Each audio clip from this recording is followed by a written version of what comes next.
Ah, dejé así ya. Al otro lado.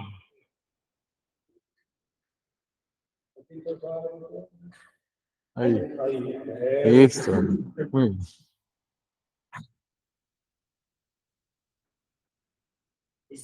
¿Listo? Bueno, buenas noches a todos. Empecemos hoy nuestro curso y Buenas ya noches. esta recta final del curso con una oración como siempre. En nombre del Padre, del Hijo, del Espíritu Santo. Amén. Señor, ponemos en tus manos este cierre de curso, todo lo que nos has enseñado, ayúdanos a integrarlo en nuestro corazón, en nuestras familias, en nuestras vidas, en nuestra pastoral familiar, en las parroquias, con todos los que nos crucemos, que esto nos ayude a crecer no solamente interiormente, sino también exteriormente, integradamente. Danos, Señor, la fuerza de tu Espíritu en el que habitamos, el que habita también en nuestros corazones, para que podamos vivir todo lo que aprendamos, vivir nuestra fe, vivir este conocimiento de amor contigo y vivir, por lo tanto, un matrimonio más pleno, ya sea en mi casa, con mi esposa, con mi esposo o en mi iglesia, donde nos casamos también con Cristo. Ven Espíritu Santo, ven por medio de la poderosa intercesión del Inmaculado Corazón de María, tu amadísima esposa. Amén. En nombre del Padre, del Hijo, del Espíritu Santo. Amén. Bueno, pues espero que estén muy bien. Hoy empezamos a cerrar esta etapa y cerramos con el designio de amor sobre las familias, el sacramento del matrimonio.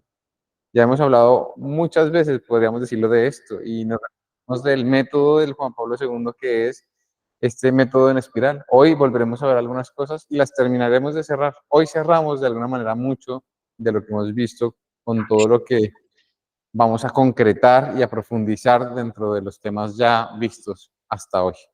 La última sesión es teología del cuerpo, entonces eso digamos que es un tema como completo aparte, pero hoy cerramos lo que sería la teología del matrimonio en Juan Pablo II bueno, y desde la tradición de Juan Pablo II y en la iglesia.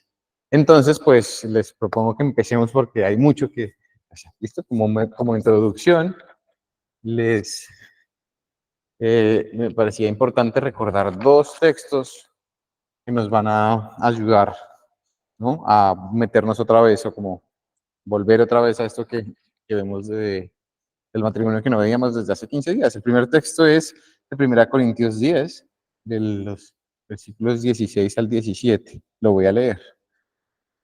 Dice, la copa de bendición que bendecimos, ¿no es acaso comunión con la sangre de Cristo? Y el pan que partimos, ¿no es comunión con el cuerpo de Cristo? Porque uno solo es el pan, aun siendo muchos. Un solo cuerpo somos, pues todos participamos del mismo pan. Fíjense que aquí está hablando de la Eucaristía, este texto. Y entonces uno dice, bueno, ¿y qué tiene que ver esto? Bueno, pues aunque está hablando de la Eucaristía, realmente también está haciendo un guiño al matrimonio, ¿no? La Eucaristía es el lugar donde empieza el sacramento del matrimonio, podríamos decir. Hay tres lugares donde se dice que son ese inicio, ese origen del sacramento del matrimonio. Ya los vamos a recordar, ya los sabemos más o menos, pero los vamos a recordar. El primero es la Eucaristía. ¿Por qué la Eucaristía? Porque en la Eucaristía se da una comunión y se da una comunión de cuerpos. Un solo cuerpo, una sola carne. Eso nos habla del matrimonio. Hace un guiño por medio de esto. ¿Cuál es la copa que bendecimos? El cáliz. El cáliz, en esa copa que bendecimos, ¿no es bendición de Cristo? Sí, sí es. Es la sangre de Cristo que se une a nuestra sangre. El segundo texto que me parece importante recordar, ya adentrándonos otra vez a lo del matrimonio, un texto ya conocido para nosotros y que ha salido varias veces y que hoy recordaremos también un par de veces más, es Mateo 19. Mateo en el capítulo 19, del 3 al 12, dice lo siguiente. Se le acercaron unos fariseos que para ponerlo a prueba le dijeron, ¿puede uno repudiar a su mujer por un motivo cualquiera? Él respondió, ¿no han leído que el Creador desde el principio los hizo varón y mujer y les dijo, por eso dejará el hombre a su padre y a su madre y se unirá a su mujer y los dos serán una sola carne? De manera que ya no son dos, sino una sola carne. Pues bien, lo que Dios unió, que no lo separe el hombre. Le dicen, pues, ¿por qué Moisés prescribió dar acta de divorcio y repudiarla? Él les dice, Moisés, teniendo en cuenta la dureza de su corazón, les permitió repudiar a sus mujeres. Pero al principio no fue así. Ahora bien, les digo que quien repudia a su mujer, no por fornicación, y se case con otra, comete adulterio. Hoy leíamos algo de esto, ¿no? Bueno, eh, sigue, y le dicen sus discípulos, si tal es la condición del hombre respecto de su mujer, no conviene casarse. ¿No? Pero él les dijo, no todos entienden este lenguaje, sino aquellos a quienes se le ha concedido, porque hay eunucos que nacieron así del seno materno, y hay eunucos que fueron hechos tales por los hombres, y hay eunucos que se hicieron tales a sí mismos por el reino de los cielos. Quien pueda entender, que entienda. Fíjense que aquí está un poco la dimensión del matrimonio, de la vida consagrada, también dentro del ámbito esponsal, ¿sí? Y ya entendimos que los sacerdotes también se casan, que los religiosos y las religiosas también están de alguna manera entregados, casados a un esposo, que es Cristo, ¿no? Y este texto lo uso de introducción no solamente por la realidad esponsal y matrimonial que hay detrás, sino por lo que trae también de fondo. Fíjense que la pregunta de entrada de los fariseos tiene una conclusión que de alguna manera tiene implícita que dure el matrimonio por siempre. Dice, ¿puede uno repudiar a su mujer por cualquier motivo? Porque si no puede, quiere decir que hay una dimensión de un para siempre detrás, ¿no? Jesús responde también de un modo en el que dice, no son solamente dos. Jesús en su respuesta conoce el corazón del hombre, ¿no? La respuesta de Jesús no es como, oiga, a usted le toca, sea consecuente, ¿no? Es un poco lo que un legalista diría, ¿no? Y nosotros no somos legalistas, ¿sí? Usted lo prometió, cúmplalo. Usted hizo un contrato, ¿no? Pero Jesús no responde así. Jesús conoce el corazón del hombre y lo que responde es, en esa respuesta no está solamente el cumplir, no es solamente cumplir la palabra, no es solamente cumplir una promesa o un contrato. Los ideales que nos proponemos muchas veces no somos capaces de cumplirlos.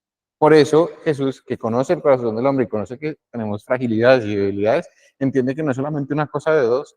En la respuesta de Jesús está implícito Dios, un tercero que hace que eso sea posible.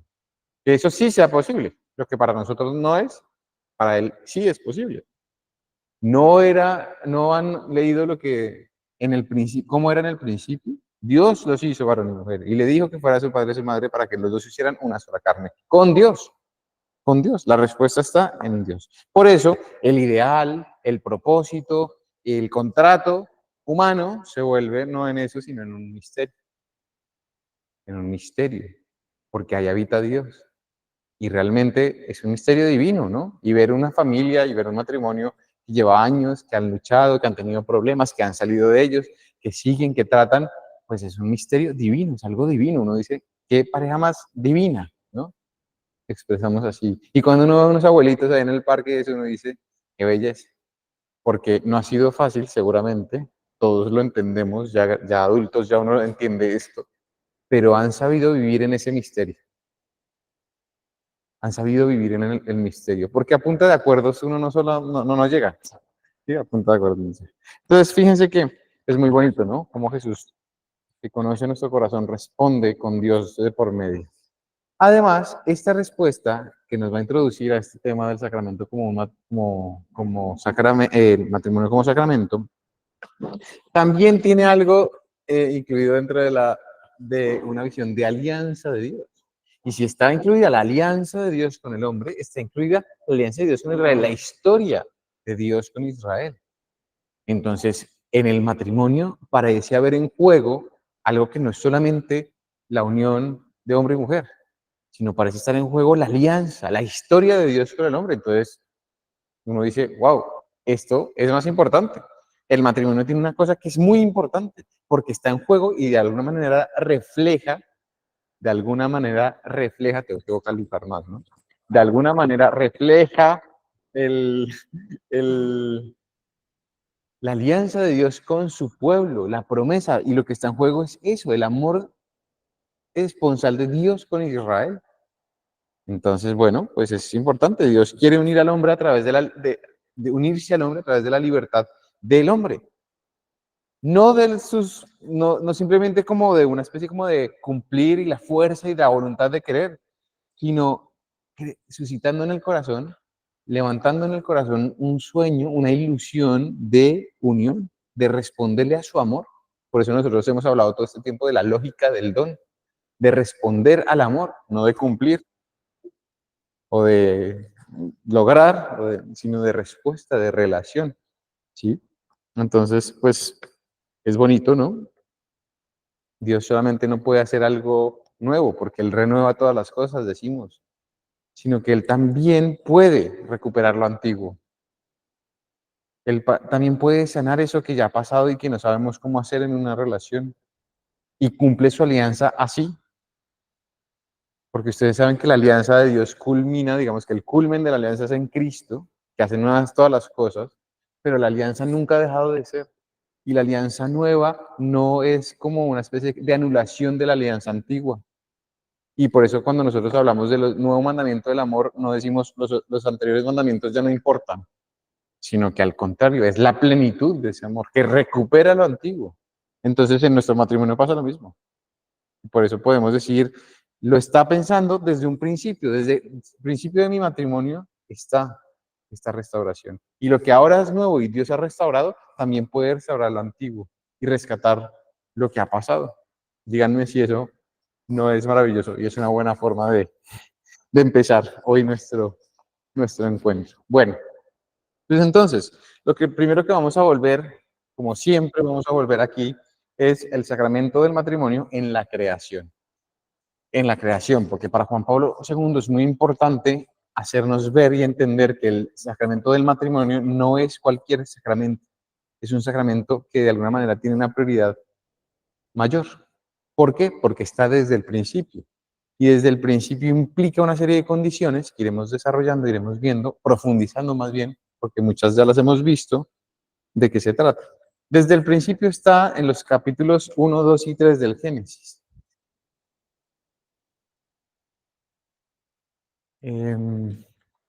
Entonces vamos como a concentrarnos realmente entonces y finalmente en estos tres capítulos, como en qué es lo que se centra, ¿no? Y en qué nos podemos centrar. En el capítulo 1 vamos a irnos directamente a la idea de la imagen y semejanza, ¿no? En el capítulo 1 del 26 al 27 dice, y Dios dijo, hagamos al ser humano nuestra imagen y semejanza nuestra. Hagamos, el plural majestático, Dios habla consigo mismo y sigo mismo es plural. Somos, hagamos, es la revelación del amor trinitario, intratrinitario, ¿no? De ya la realidad de que son tres personas, de que para que haya amor tiene que haber más de uno y más de dos, porque si hay uno y dos, falta algo, el amor. Entonces, es muy bonito como desde la revelación del matrimonio, desde el primer instante del ser humano, existe ya una relación esponsal, una relación de amor, de entrega de amor. Segundo, seguimos. Y como se van a nuestra. Y mandan a los peces del mar y a las aves del cielo y en las bestias y en todas las alimañas terrestres y en todos los reptiles que reptan por la tierra. Creó pues Dios al ser humano a imagen suya, a imagen de Dios lo creó, macho y mujer, varón y mujer los creó. Varón y mujer los creó. Entonces, fíjense, aquí podemos ver una cosa. Por la libertad, ¿no? Por el amor, por la comunión, por la capacidad de amar a la creación, es que crea Dios. Dios no crea por una conveniencia, Dios no crea por una necesidad, sino crea como el resultado del amor trinitario, porque dice, hagamos. Tiene tanto amor, la sobreabundancia de amor hace fecundo. El amor es fecundo, hace que sea fecunda su amor, ¿no? Entonces crea así, ¿no? Dios es amor y su imagen no solamente está en el hombre o en la mujer, porque entonces uno podría decir, bueno, es que está solamente como en un pedacito, sino están los dos juntos, en su unión, en la comunión de los dos, es donde se refleja. ¿Por qué? Porque hizo varón y mujer, no hizo solo varón, no hizo solo mujer. Y si queremos nosotros contemplar la imagen buena, completa de Dios, tenemos que contemplarlos a los dos. Así podremos hacerlo, pues podremos verlo mejor, ¿no? Ahora bien, miren que hay un vínculo entre la sexualidad y Dios. Pero aquí vamos a ver una cosa y a profundizar en una cosa que no hemos hablado hasta el momento. La sexualidad, según la Biblia, no es algo sagrado, sino algo creado. Dios creó al varón y a la mujer. Dios no creó como una especie como de sexualidad y le dio género o algo así. Dios creó al varón como varón y a la mujer como mujer. Es algo creado, no es algo sagrado. Y esto a veces nos confunde un poco, ¿no? Porque uno dice, oye, la sexualidad es algo sagrado del ser humano, que es intocable, que está... No, no. La dignidad del hombre es sagrada, el hombre es, la persona es sagrada y de alguna manera, como es sexuada, pues su sexualidad hay que cuidarla. Pero la sexualidad realmente es una vía, un camino, ¿no? La sexualidad no es Dios. Porque si yo digo la sexualidad es sagrada, estoy diciendo que la sexualidad es Dios. Ahora, si yo digo el ser humano es sagrado, sí, Cristo es ser humano. Dios es ser humano. El ser humano, de alguna manera, puedo decir que es Dios por Cristo, ¿no? ¿Sí se entiende esto? Pues no, que no sea como la sexualidad, entonces no es que sea algo que no que es malo, al contrario, como hace parte de esa creación, es bueno, porque lo que Dios ha creado es bueno, y vio Dios que todo era bueno. Como hace parte de eso que ha creado, es bueno. Y como creado y bueno, entonces la sexualidad, ¿qué es? Un camino. Es el camino del hombre que es sexuado, que hemos hablado varias veces de esto, eh, que conduce, un camino que conduce hacia Dios. No es sagrado, pero me lleva a Dios. No es sagrado, pero es bueno porque es creado. ¿Sí? Tampoco que no sea sagrado no quiere decir que entonces es una maldición o hay que tenerle cuidado o es una desgracia del hombre, ¿no? No, sino que es bueno y de hecho solo juntos se le dará gloria a Dios, solo juntos veremos la imagen real de Dios. ¿No? Entonces es el gran camino por medio de la sexualidad. Todo lo que hacemos es sexuado.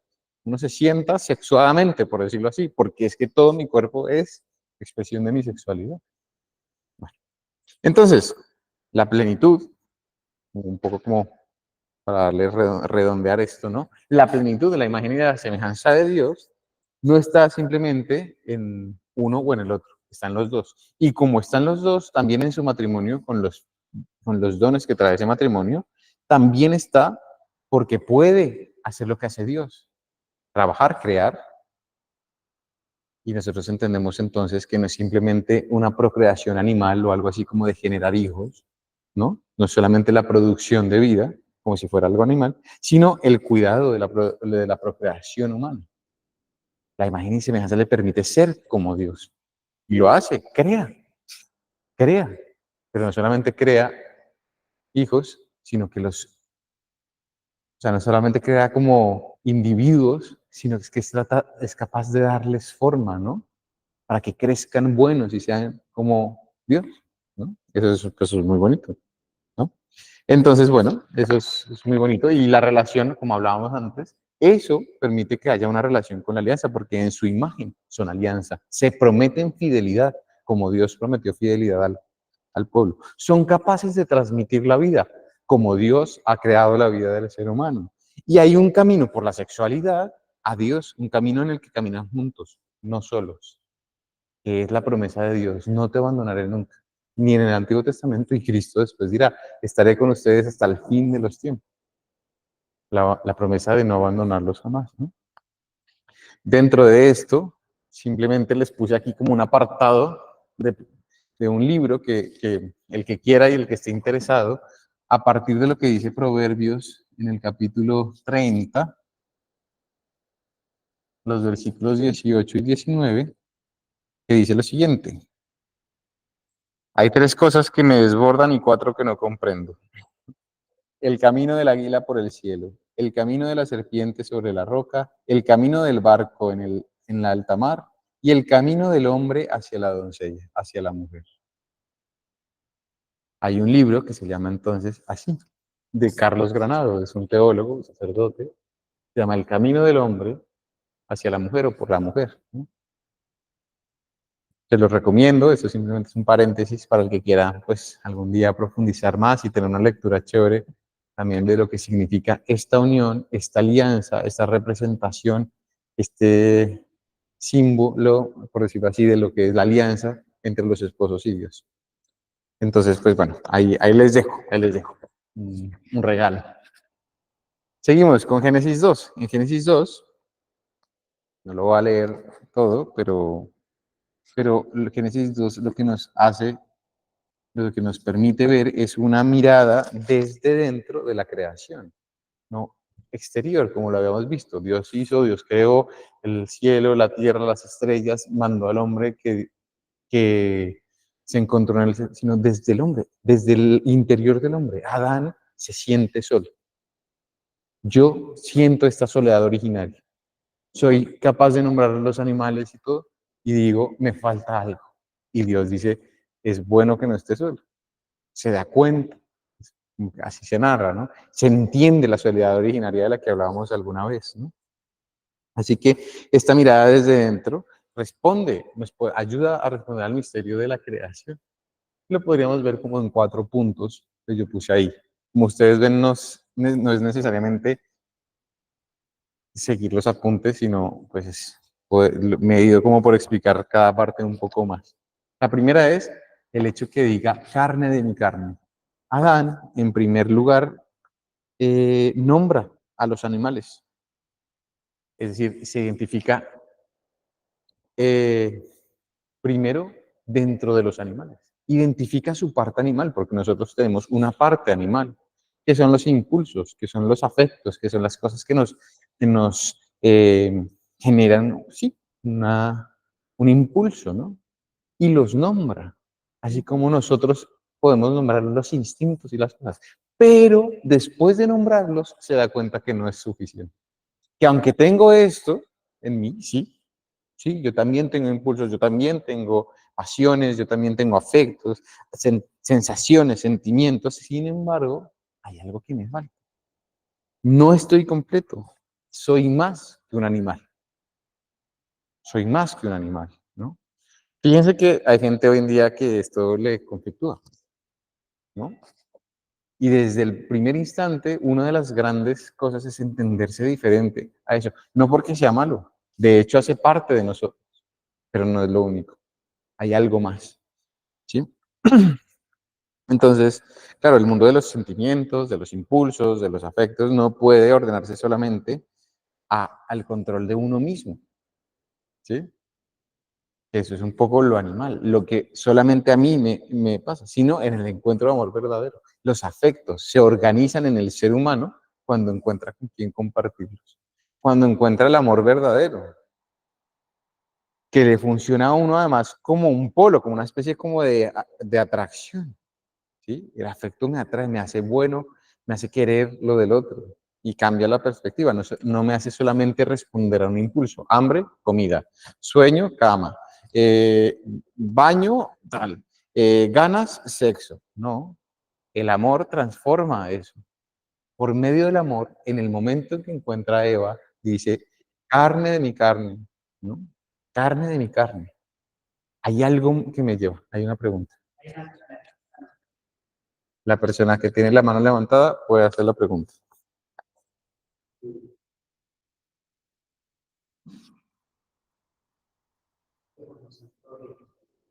¿Cómo? Fundación Provida puede hablar en voz alta, abrir su micrófono y hablar en voz alta, que tiene una pregunta.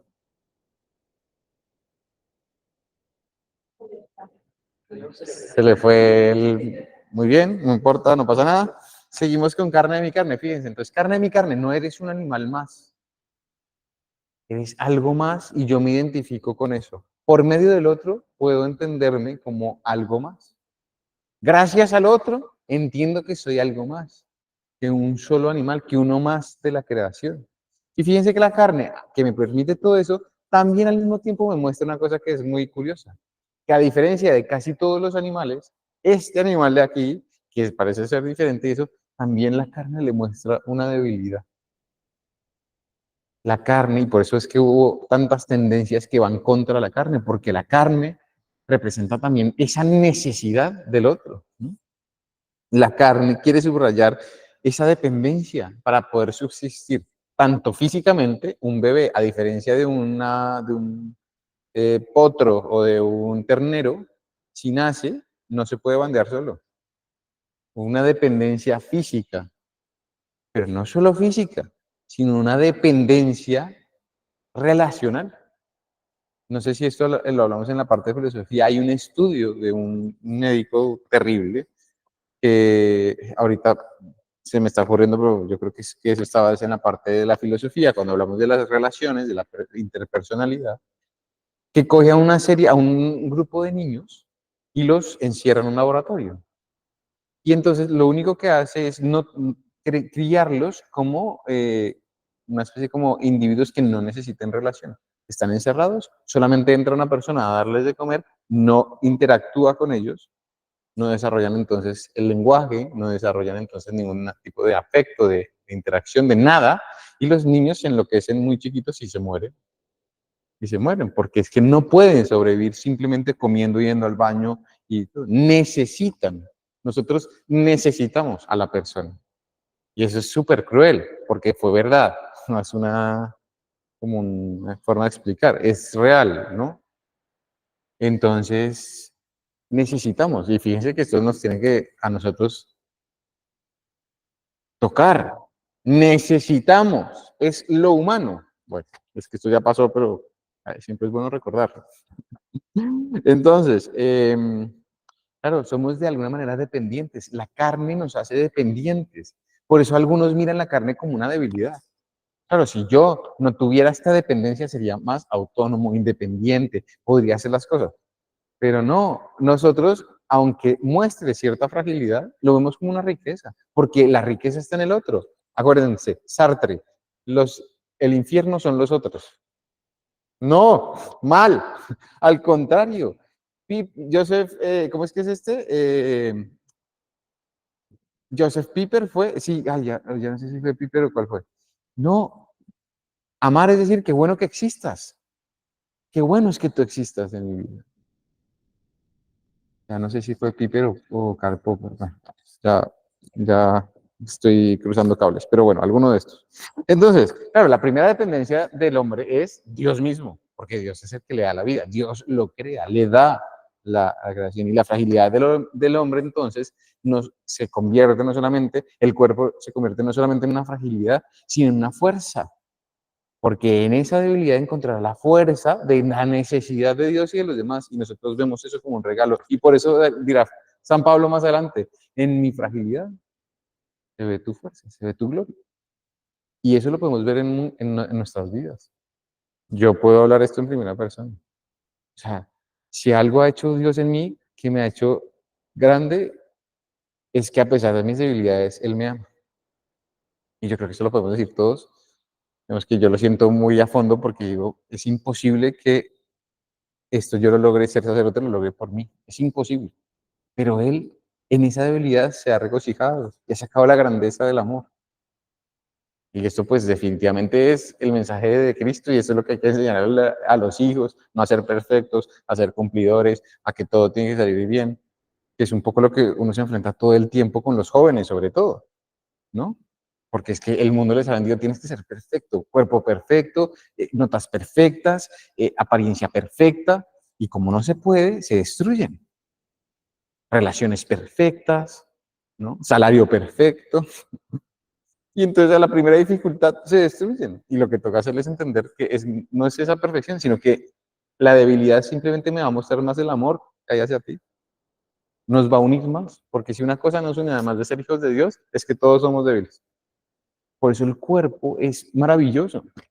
Es un regalo, es una forma de identificar la debilidad del ser humano, lo que nos une a todos. Todos sí o sí tenemos un cuerpo. Somos un cuerpo, dirá Juan Pablo II. Bueno, ya me estoy repitiendo, ¿no? Entonces, por esto también podemos diferenciarnos y entender esta diferencia que nos habla de nosotros, de lo propio nuestro, que el hombre que lleva en referencia, en la carne, una referencia a su creador. Nosotros, en nosotros mismos, en todo lo que somos, llevamos una referencia a nuestro creador, lo que los animales no lo hacen porque no lo entienden. Y además porque esto está unido al hacer, al hacer. El hombre, por lo tanto, no le basta solo con sobrevivir.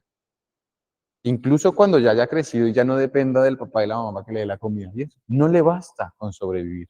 Todos estamos de acuerdo en esto. No nos basta con trabajar, comer y dormir, sino que estamos llamados a vivir, no a sobrevivir, a vivir. Estamos llamados a la contemplación, a la belleza, al arte, al juego, a la risa, ¿no? A disfrutar, a contemplar. Para esa vida he sido creado. La famosa eudaimonía de Aristóteles, la felicidad a la que está creado el hombre, pues nosotros le llamamos santidad, es lo mismo. Es vivir aquí felices con el santo, ¿no? Con Dios. Ahora, la carne es animal, pero diferente a la de los otros animales.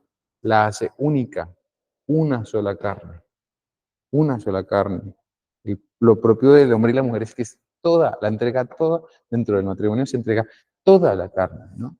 Los hombres son los animales, los únicos que no, que tienen el acto conyugal de frente, que se miran, que se entregan, ¿no? Que se dan la entrega total, el don total de sí, del que hemos hablado tantas veces en esta lógica del don. Entonces, por eso podemos decir que la sexualidad es camino, no es sagrada, pero sí es camino, está integrada a un todo mayor que sí es sagrado, que es la entrega de la persona, esa expresión de la entrega del mí, del yo, perdón, sagrado, ¿no? No es solamente una satisfacción afectiva o un impulso, ¿no? La perra está en celo, entonces van toda la jauría de perros, no es solamente eso, sino que es una unión que nos hace dirigirnos a un fin excelso, a un fin que va más allá. Y esto hay que recordarlo mucho hoy en día. La gente cree que casarse es juntarse, como estar ahí, ¿no? Disfrutar, y si sale bien y si no, pues también. Y por eso, de hecho, yo pruebo antes a ver si me gusta o no. Eso es lo animal, pero pues hay que enseñarle todo esto, ¿no? Entonces, la diferencia, miren esto que es muy bonito que dice el cardenal Cafarra, que estudió en el Juan Pablo II y que tenía toda esta línea y ayudó a todo este pensamiento del desarrollo del matrimonio. Dice entonces, hay una diferencia entre me eres útil,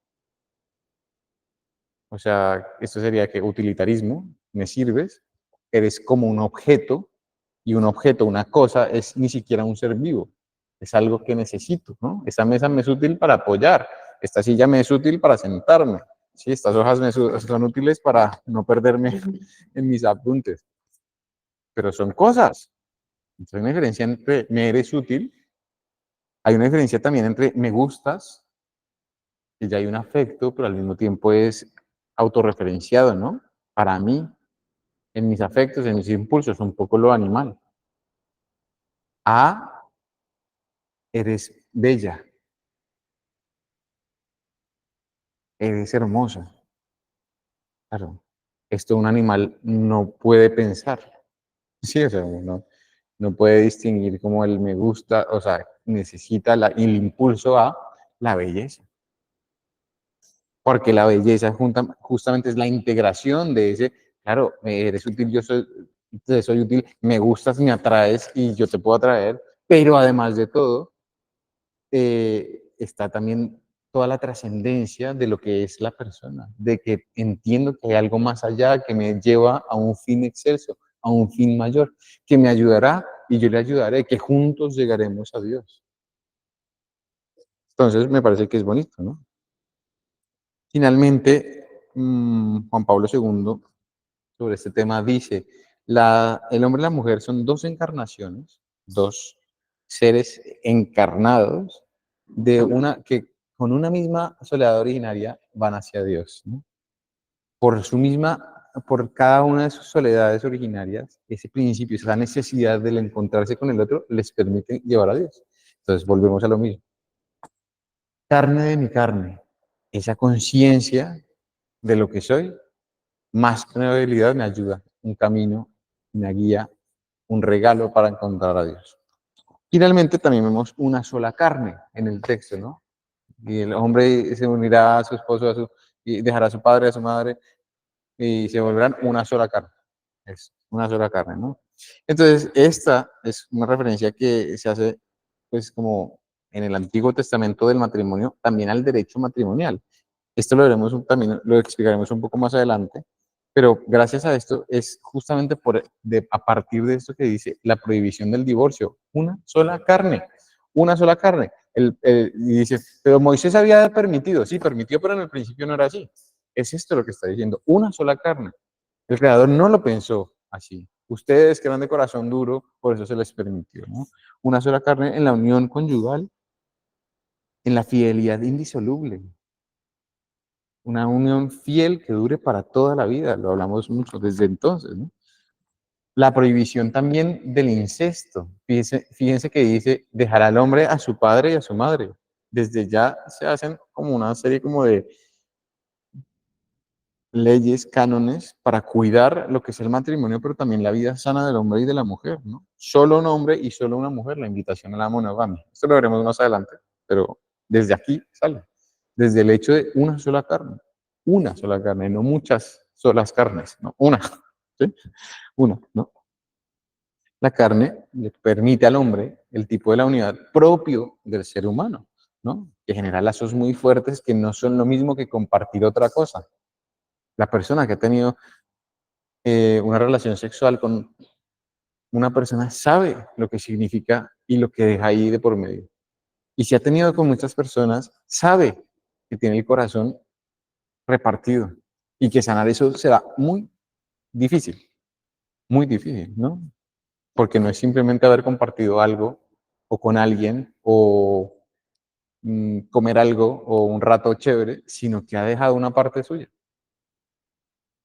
una donación, que va mucho más como de la parte orgánica de la relación, ¿no? La persona se entiende, por lo tanto, en la relación, no solamente en el propio yo, sino que lo rodea lo define.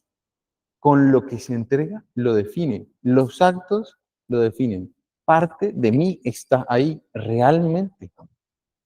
Si yo soy mi cuerpo, no tengo cuerpo. Si yo soy mi cuerpo, parte de mí quedó ahí. Parte de mí, esto soy yo. Bueno, la traducción de la Biblia de los 70, que no sé si saben esta historia, pero en algún momento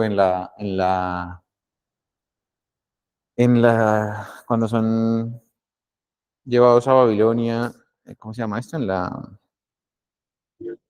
Sí, en la diáspora, salen y huyen en el exilio, ahí se pierde, ¿no? Y se pierde un poco se queda todo en Israel, ellos salen, no tienen las escrituras, tal. Hay una historia que dice que cogen a 72 sabios de Egipto o de las zonas judíos que están en Egipto, de eso, o en las zonas griegas y tal, y les dicen, oiga, escriban las Sagradas Escrituras, ¿no? Y ellos, los 72, escriben exactamente la misma enseñanza. Y de ahí viene la Biblia de los 70 que está escrita en griego, lo que se dice así. Ahora, esto pues tendrá algo de verdad y algo de mito, porque pues literalmente que 72 personas escriban algo literalmente tan largo, literalmente exacto, pues es dudoso. Pero de ahí se saca el texto que se recupera y en la Biblia de los 70, en traducción griega dice, dos en una carne. Y esto tiene también un sentido teológico que a la iglesia le ha gustado, que no solamente se dice en una sola carne, sino dos en una sola carne. Porque ese dos no es una especie de fusión, ¿sí? Como una especie como de amalgama, de masa de cosas, sino es la realidad que lo convierte a un él y a un ella en un nosotros. Un nosotros que no es lo mismo que decir nosotros aquí, un plural, sino un nosotros que es un yo y un tú unidos. Sé que esto parece como gramatical, pero es que yo puedo aquí decir nosotros, entonces esto es una unión de una sola carne, no. La unión de una sola carne es entenderme como un tú y un yo y unidos, y entonces todo lo que hagamos unidos tiene un sentido esponsal. Y en la medida que mantengamos la unidad en una sola carne, en lo que hacemos, en un solo corazón, que sea un poco el desarrollo, aquí me estoy adelantando, pero lo que dirá la Virgen María, ¿qué es? Carne de mi carne, corazón de mi corazón. ¿Qué dice Alacoque que celebramos la semana pasada? Un solo corazón, el corazón de María, de Jesús y de María son un mismo corazón, dice. Como si, no, Jesús y María, que se aman y todo. pero no un mismo corazón, no, es el mismo corazón. Es esto, ¿no? Bueno, entonces, cada uno tiene su personalidad, cada uno tiene su individualidad, cada uno es cada uno, hay un yo y hay un tú, pero en una unión, cada uno que permite que cada uno de hecho sea más sí mismo, el desarrollo de cada uno, eso es lo bonito. ¿Qué es el matrimonio? Pues esa conveniencia, esa capacidad de hacer que el otro sea cada vez más él y mejor él, y en la medida que es cada vez más él y es mejor, me hace a mí también cada vez mejor a mí. Bueno, esta cosa tan bonita en esa diferencia, eh, pues encontramos nosotros también una realidad del ser humano. Santo Tomás dice, el hombre, la persona, no es una parte. Es decir, el matrimonio no es solamente el acuerdo de dos partes, como se dice a nivel a veces como un poco jurídico, ¿no? Que pase la parte, la persona no son partes. La persona es toda, es una unicidad completa. Por eso es importante entender dos, no dos partes, dos personas que se unen en una sola carne. ¿Listo? Y finalmente hay una dimensión de la carne, que ha sido como el capítulo 2, ¿no? La carne, la importancia de la carne. Para Juan Pablo II esto es lo que le interesa mucho y en teología se nota. Está la carne del Hijo. La carne del Hijo, que será el resultado de la procreación, lo que lo hace como Dios, y alimentarlo y formarlo y crearlo como en lo que es su ser personal y no solo animal o de cosa.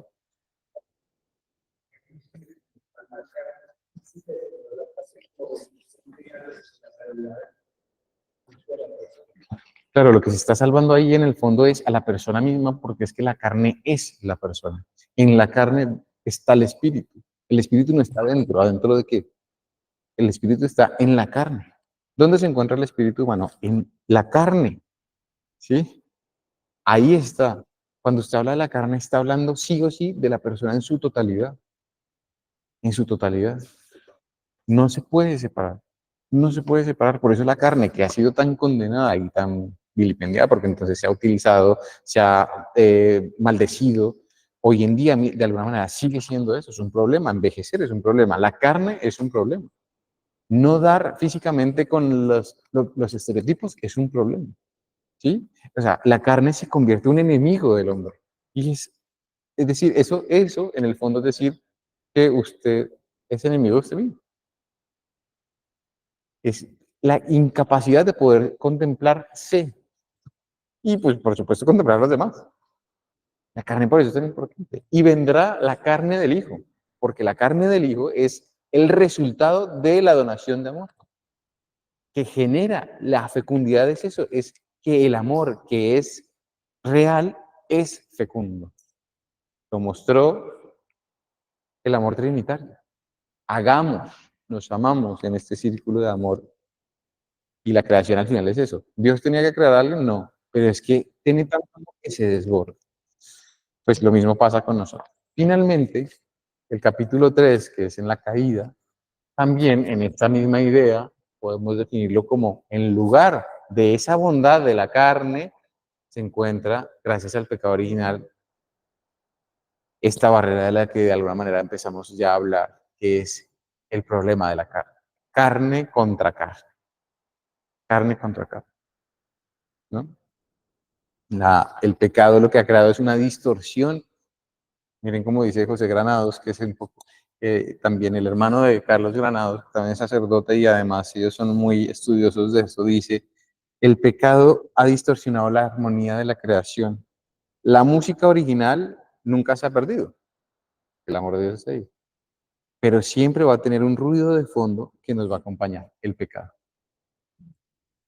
Dios rescató esa armonía original que ya está, pero siempre habrá un ruidito de fondo, ¿no? Como ahí, ese que suena ahí, es el pecado, que siempre nos mantendrá de alguna forma como en esa incomodidad. Entonces, ¿qué hay que hacer? Si eso es así, porque eso es así, ya está. Tampoco hay que aquí eh, armar una tormenta, ¿no? En un vaso. Eso es el pecado, la concupiscencia, el pecado. Es como él lo dice, el ruido de fondo es el pecado, ¿no? Porque la concupiscencia puede ser un pecado, ¿no?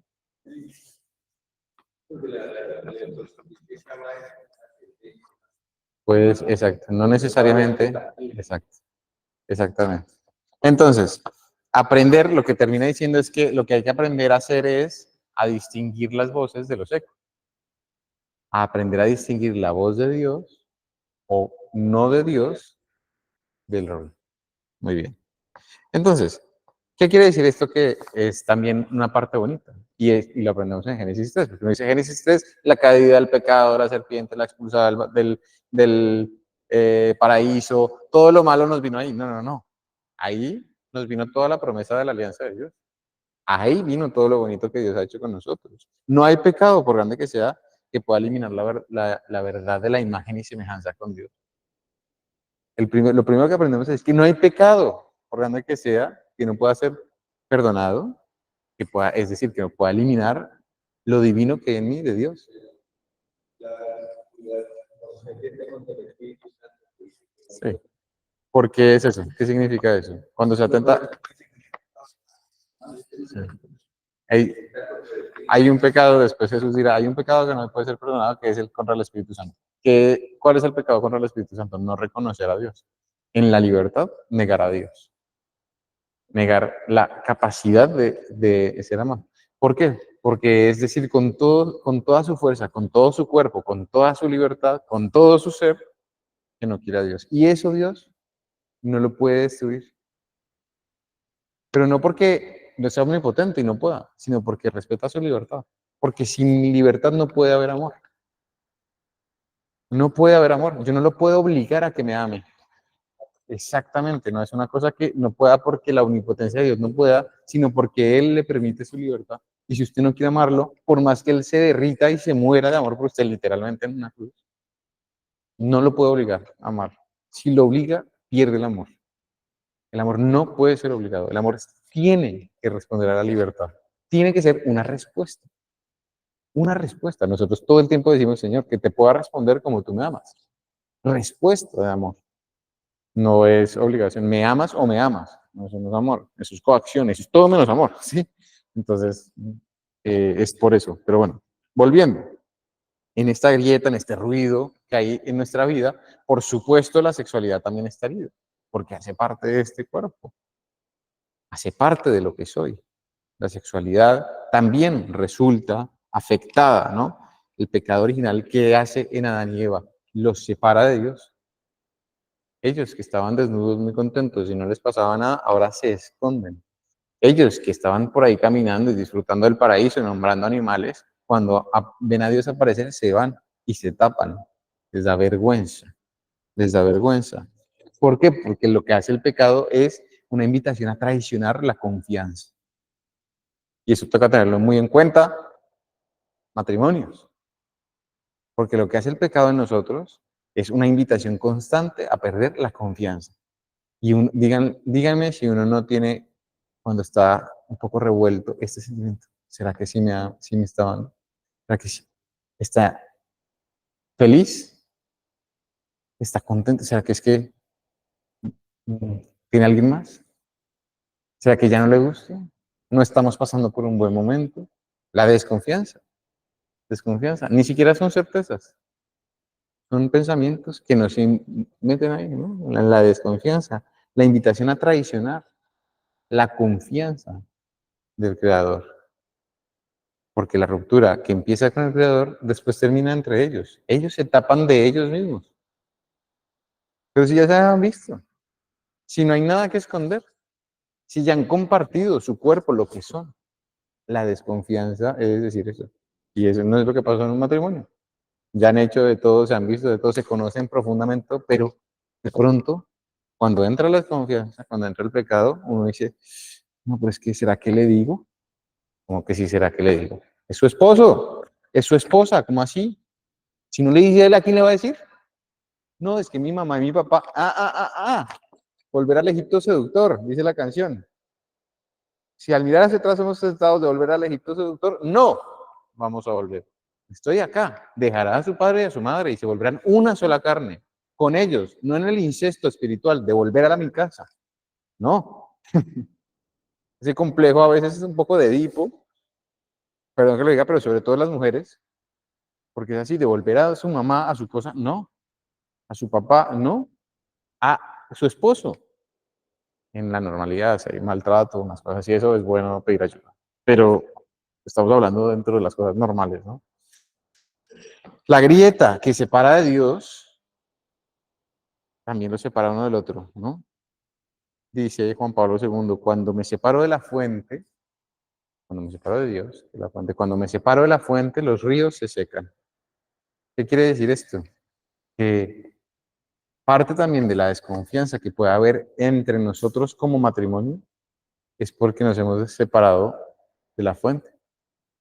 Si en nosotros que creemos esto profundamente, que el matrimonio es de tres, dos personas y Dios, varón y mujer y Dios en ese matrimonio, si en ese matrimonio se pierde Dios, lo más probable es que muy prontamente se pierdan los dos, porque se ha secado la fuente, se han alejado de la fuente, entonces se secarán los ríos. Entonces también, ¿qué es bueno saber de esto? Pues que si está mal, lo primero que hay que hacer para recuperar la confianza, la alegría y empezar a trabajar esto de nuevo, ¿qué hay que hacer? Pues acercarse a la fuente, señores, porque habrá ahí algo que les ayudará, no es simplemente como algo negativo, no se puede, sino más bien vamos, allá rescataremos otra vez el correr del agua en este río, ¿no? Entonces, fíjense, lo que hizo el pecado al final y en el pensamiento, en la lectura, en el idioma, en el lenguaje de Juan Pablo II, es que lo que era la lógica del don, lo que antes era un don, tú eres un don para mí, yo soy un don para ti, nos amamos y esto genera una especie como de rueda magnífica de la fecundidad y del amor, del don, de la entrega. Lo que antes era un don, la lógica del don, ahora pasó a ser el intento del dominio del uno.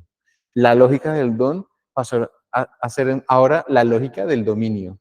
De alguna manera, la lógica del miedo. Yo me escondo de ti porque me quieres dominar, porque te tengo miedo. Me escondo.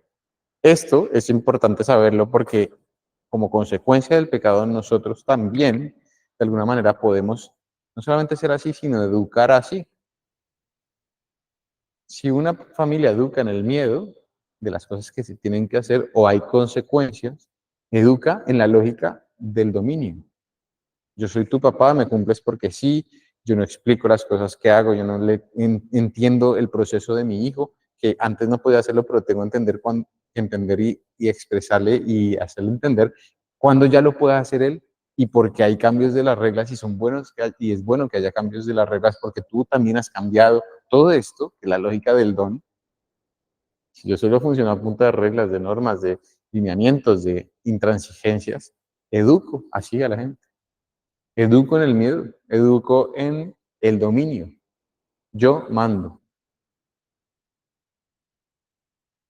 Es el resultado del pecado, no del amor. Por eso Juan Pablo II entiende desde aquí, desde Génesis, entiende lo que es la lógica del don. El cristiano realmente lo que tiene es el amor. Lo que significa el amor es realmente fundamental. Nace de las entrañas de la persona, de lo que es el ser humano. Es indispensable. No se puede dispensar. Si se dispensa, pierde, baila, mal. Entonces, claro, lo que trae esto, fíjense que lo que nosotros tenemos en la mente es el castigo. Por eso decimos, Génesis 3, todo mal. Pérdida, salida del paraíso, tragedia, pecado, castigo, ¿no? El castigo de que habrá sudor y trabajo, ¿no? En el parto, ¿no? Dolor, tal. Sin embargo, también puede haber otra interpretación. Si yo lo miro desde el dominio, desde el mal, desde el pecado, pues sí, todo será trabajo y dolor. Pero si yo lo miro desde la mirada del don, ahora, en esa situación difícil, lo que permite Dios es que ese trabajo tenga un sentido, ese dolor tenga un sentido. Resulta más bien ser una bendición de Dios, que a pesar del mal que ha hecho Adán y Eva, a pesar del mal que ocurrió, los sigue acompañando en su fecundidad. Fruto de la tierra, del trabajo, fruto del hombre, sus hijos. Lo que causa ese dolor, si tiene una mirada trascendental, serán frutos. El fruto del trabajo, o sea, las cosas que generamos, fruto del hombre. ¿Dónde se dice esto? ¿Alguien se le ocurre? Fruto de la tierra, en la liturgia. ¿Dónde? En el ofertorio. Usted pone en el corporal, es decir, sobre el altar, donde van a ser ofrecido Cristo mismo, sus frutos de su trabajo y de su ser. Y eso se cristifica, literalmente lo presenta Cristo a Dios y se vuelve santo. Dígame si esto no es muy emocionante. Desde el inicio está la alianza, está la promesa, está la bendición de Dios en nuestra vida, en todo lo que hagamos. Si nosotros lo entendemos y lo vivimos como una bendición. Si nosotros seguimos en la lógica del dominio y del miedo, será esto siempre un castigo. Y hay gente que vive así, que mamera trabajar, qué pereza salir, levantarse de la cama, qué pereza tal. Obviamente hay gente que si está deprimida, pues levantarse de la cama será difícil y este no es el caso. Pero en general es esto, ¿no? Entre el trabajo sea más fácil, entre más rápido vuelva a casa, entre más tarde me levante, entre menos esfuerzo, mejor. Porque todo lo que sea una especie de esfuerzo, ¿verdad? Que quite mi comodidad, es un castigo. Pero listo, vaya usted y no tenga trabajo. Eso sí que es un castigo. Entonces la gente busque trabajo, busque tal, encuentra un trabajo y se queja. Yo no entiendo, la verdad. No entiendo. No, es que está muy duro el trabajo. Pues no está buscando trabajo, trabaje. Porque es que el trabajo tiene un montón de frutos. Y en la medida que usted lo sepa ver como una bendición, así será. Bueno, muy bien. Entonces,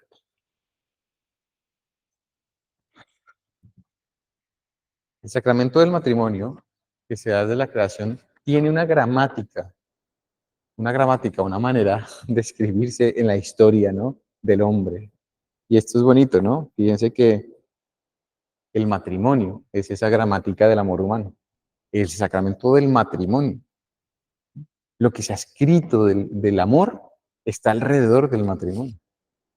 Se necesita en el matrimonio. No en el amor ahí que va bailando como muy felizmente en las musas del bosque, ¿no? ¿Cómo? El amor de Romeo y Julieta, el amor cortés, sí, que hablamos en algún momento de eso, ¿no? Que te voy a conquistar, te conquisto y ya te logré, entonces te echo y me busco otro amor que conquistar, ¿no? Ese es el amor cortés, el de los caballeros, de las justas, que pelean por la doncella, ¿qué tal? Ganan la justa, se ganan a la doncella, que es terrible, porque es ganarse un objeto, ¿o qué? Pues se la ganan y una vez la tienen, ya, porque ya la consiguieron, ahora toca buscar otra. Me puedo casar con esta, pero necesito buscar otra que conquistar. Que vivieron felices para no siempre, porque es terrible, ¿no? En cambio, en el matrimonio es la gramática del amor humano. Para nosotros es la manera de describir lo que es realmente el amor. Sí o sí nos entendemos solamente desde el matrimonio, desde una realidad esponsal. Fíjense esto, qué bonito que es, ¿no? Entonces, y vamos a ver entonces, pues, ¿qué significa? ¿Qué es lo propio de ese matrimonio cristiano? Es la libertad del hombre, porque el amor no puede ser obligado. En la libertad se tiene que dar para elegir quién sea esa persona, quién es la persona, que no se elige solo por un tiempo, sino para siempre, que no se elige en muchas, sino en una. Y por lo tanto quiere decir que no solo depende de mí, sino que depende de otro, y por lo tanto también depende de que en esa unión del otro, pues esté también presente Dios, sea reflejo de Dios, esté unido a la fuente, como decíamos tal vez antes, para que no se seque el río, los ríos, ¿no? El matrimonio también, por lo tanto, está fuera totalmente, siendo una cosa natural del ser humano, está fuera del Estado, como del dominio del Estado, ¿no? De las manos del Estado, no sé cómo decirlo. También de alguna manera fuera solamente de las manos del hombre, porque requiere de otro y de Dios. ¿Y a quién le pertenece entonces el matrimonio? A Dios. Y por lo tanto podemos decir que lo propio del matrimonio cristiano, lo primero es que es un don de Dios. Un don de Dios porque Dios nos dio la vida, un don de Dios porque en esa vida que nos dio nos hizo así, necesitados del otro en la entrega de un don total. Así funcionamos. El don incluye esto. Así somos, ¿no? Lo segundo, de lo propio, en cuanto a lo propio del matrimonio cristiano, son los bienes. Lo hablamos en su momento hace unos días. San Agustín, 3 bienes del matrimonio. Los definió San Agustín: el bien de los hijos, los proles, de la fidelidad, fides, del sacramento, sacramentum, ¿no? Los bienes, porque no es algo malo, porque es un bien. Casarse hace bien al ser humano. Y esto hay que repetirlo hoy en día, yo creo que mucho. La gente no quiere casarse porque lo considera como una pérdida, como un mal. El matrimonio es un mal. ¿Yo por qué me voy a enredar con una sola si se pierdo todas las demás? ¿Yo para qué me aguantar esa cantaleta? Todos los chistes de los hombres son así, lo sabemos nosotros más que nadie. No, pidió permiso, sí le van a soltar, sí le van a dejar, todos esos vainas que uno se ríe, pero pues es así, y no, es contra el matrimonio. En lugar de ser un bien, es un mal. Lo amarraron, lo perdimos, sí, bueno, todo es esto. No es un mal, y tampoco es un mal menor. Acuérdense que lo vimos también la vez pasada. No es como te tocó, como no puedes ser célibe, entonces te toca casarte. No, es un bien, es un llamado a una vocación, ¿no? Que están en los hijos, que es bueno tener hijos, es un bien. Los hijos son un bien, son un regalo, no son un costo, no son un problema hoy en día, ¿no? No, ¿cuántos hijos va a tener? No, yo solo podría tener, me alcanza para tener. Qué horror, ¿no? Es como el carro, ¿no? Puedo tener 2 carros. No, no, no es eso. No es el carro si le cuesta el SOAT o el impuesto o no. Pues que la matrícula del colegio es muy cara. Si usted está pensando en eso desde que se casa, perdió. Y si uno le enseña esto también, y si uno no enseña el bien que es el hijo, que es mucho más, que es trascendente, muy difícil. Es muy difícil que le uno también vuelta al mundo en el que estamos, ¿no? La fidelidad también, que es un bien, que es algo bueno, que le hace bien al hombre, y el sacramento, que le permite que esa entrega sea un vínculo sagrado. Parte del bien del matrimonio es que es un vínculo sagrado, no es simplemente un contrato, lo que hemos hablado tantas veces. Se ha dado para toda la vida y a Cristo. Y hace un guiño, como hablábamos en el comienzo, por la Eucaristía, de la indisolubilidad. Santo Tomás, en tercer lugar, nos propone, también lo veíamos la vez pasada, los fines del matrimonio, que son 2: la procreación y la unión de los esposos. Que estos fines se han acentuado, pero están unidos y no se pueden separar. Si se pone solo uno, perdemos todos. Porque el matrimonio no es solamente para la procreación y para tener hijos y que entonces el esposo y la esposa, pues ya veremos. No, error, mal. Y tampoco puede ser solamente los esposos y los hijos que el colegio los eduque. Mal. Todo lo que ha pasado tantas veces, ¿no? Hay que entender ese fin también, los fines, como un proceso de madurez del sacramento. Y eso me parece que es muy importante tenerlo y enseñarlo, porque da mucha paz y tranquilidad a los matrimonios, a ustedes matrimonios. Porque los fines, cuando yo digo yo tengo un fin, un objetivo, tengo que llegar allá, ese es mi fin, como cuando uno dice el fin de la historia, pues primero tiene que pasar la historia. Entonces, los fines del matrimonio son los que nos van llevando también a entenderlos bien, los que nos van llevando a la madurez de nuestro matrimonio. Los fines del matrimonio no son los que tengo yo ya, y entonces ya los tengo ya, o los tengo o no los puedo tener. No, calma, paciencia, matrimonios, familias, que poco a poco vamos llegando al fin, poco a poco vamos madurando nuestro matrimonio. Porque en la idea de hoy en día, donde todo es ya o no es, pues como ya me aburrí, entonces lo dejo. O como este chino, parece que no es tan inteligente como el otro, entonces este es el bobito.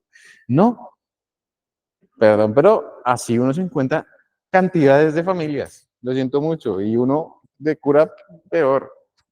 No, es verdad, todos los chinos rechazados son los que llegan porque encuentran de sacerdotes. Pues puede haber, porque Dios saca de lo peorcito, y ya, y es verdad, pero es terrible. Es verdad, es terrible. O sea, yo sí veo en los grupos juveniles muchos, como nadie se los aguanta, encuentran amor en la iglesia. Y así tiene que ser. Pero no puede ser que, o sea, sí tiene que ser que se encuentre amor en la iglesia, pero no tiene que ser que los hijos sean rechazados, ¿no? Entonces, no solamente son un bien, sino es algo que constantemente nos dirigimos, es una actividad constante hacia nuestro fin, que nos madura y nos enriquece y nos mueve a ser cada vez mejores. Bueno, y finalmente, en la época moderna, se habla de las propiedades esenciales del matrimonio, para diferenciarlo del matrimonio del Estado, porque ustedes saben que en la Edad Moderna, como lo hablamos la vez de la historia, cuando vivimos la historia, se separa Iglesia y Estado, se separa lo del matrimonio civil, tal. Para la Iglesia el matrimonio es natural, se da naturalmente, pero tiene unas propiedades que lo hacen que sea matrimonio como sacramento, ¿no? Entonces, ¿cuáles son esas propiedades que son 5 y hay que tener siempre en cuenta? Y perdón, 4 que hay que tener siempre en cuenta. Primero, la unidad. Propiedades esenciales del matrimonio. La unidad. Uno entre uno y una. Solo para ti. Solo para ti. 2, la indisolubilidad. Hasta la muerte. No se acaba. Indisolubilidad. Es indisoluble.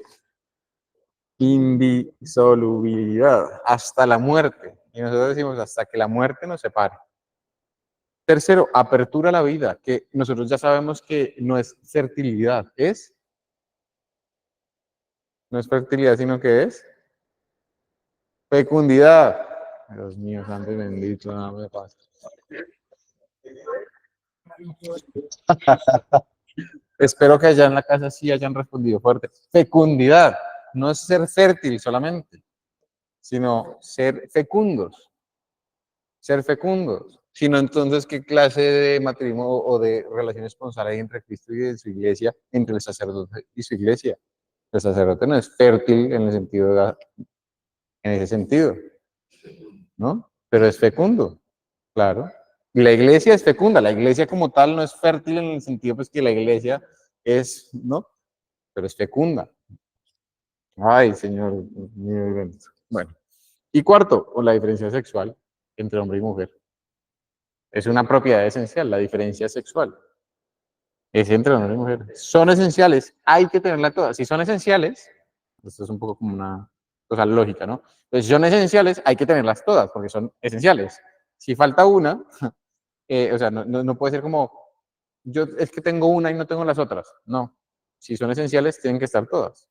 No puede ser solo una. Es como si una casa tiene 4 pilares y se quita un pilar, se cae la casa. No vale tener 3 pilares, no sirve. Tienen que estar todas. Cuando falte una, es que el amor es imperfecto. Si falta una propiedad, el amor será imperfecto. No hay verdadero, lo que la iglesia responde como verdadero amor. Ahora bien, uno en la vida a veces está un poquito chueco. Y entonces, yo trato de recordar esto siempre porque nosotros estamos aprendiendo aquí lo que es, lo que la iglesia nos propone.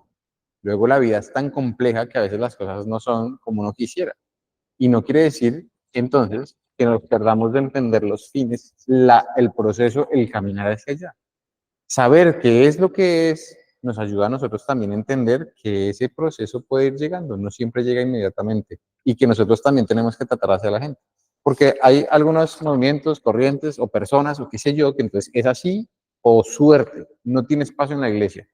No es verdad, no es verdad.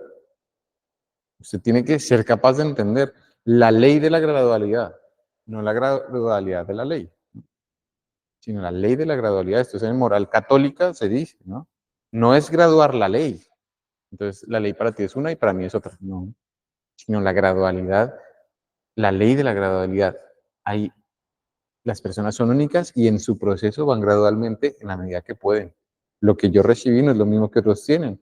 Lo que yo entiendo hoy en día no es lo que otros entienden. Y les costará más tiempo entenderlo seguramente que yo que he estudiado teología y he estado 8 años encerrado trabajándome en esto. ¿Sí? Muy bien. Finalmente, en Gaudium et Spes, en los numerales del 47 al 52, Concilio Vaticano II, se habla también de que en el lenguaje del matrimonio hay unos dones. No estamos hablando del don de Dios, El matrimonio es un don de Dios, sino que el matrimonio también genera unos dones, ¿no? El matrimonio da el don completo de sí. Esto lo hemos hablado varias veces. Ustedes ven que estamos ahora redondeando un poco todo lo que hemos visto, ¿no? El matrimonio es el don que se da recíprocamente. Yo me entrego totalmente a ti y tú te entregas totalmente a mí, ¿no? Es dentro de la lógica del don que se entiende el matrimonio. Y también, y por eso se puede hablar que el don del matrimonio son los hijos. Y uno dice, los hijos son un don de Dios, son un don de este matrimonio que ha sido don de Dios. Los hijos son un don del matrimonio. Y también eh, el otro, pues estos son un poco también los dones, ¿no? El otro es un don, ¿no? Bueno, entonces terminamos, ¿no? Como con esta idea del sacramento del matrimonio desde la creación. Ahora viene el matrimonio desde la redención. Desde la redención. El matrimonio también tiene un significado, una idea más allá de solamente la parte inicial. Jesús también la recrea, por decirlo así, porque en Jesús se hacen nuevas todas las cosas, decimos.